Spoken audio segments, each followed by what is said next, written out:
isang school principal na lalaki, at isang guro na babae na mula sa public school.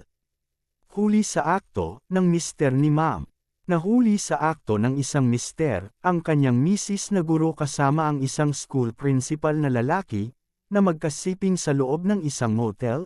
Ayon sa mga police CDO, nahuli ng kanilang operatiba ang magkalaguyo matapos nitong itinumber umano ng mismong mister ng guro. Ayon mismo sa mister, matagal na umano siyang nagdududa sa kanyang misis, kaya nang magkaroon siya ng pagkakataon, nasundan ang kanyang misis, nakita niya itong pumasok sa isang inn kasama ang isang may asawang school principal. Agad namang humingi ng tulong sa mga polis si mister, at agad naman itong nirespondihan ng mga polis. At yun na nga, naaktuhan mismo ng mga polis ang dalawang magkarelasyon, sa loob mismo ng isang inn sa Cagayan de Oro City. Sa halip na sa paaralan ang pasok nila Ma'am at kanyang school principal, kulungan ang kanilang kinabagsakan matapos ang mga ito ay mahuli sa akto ng mister ni Ma'am na isang sundalo.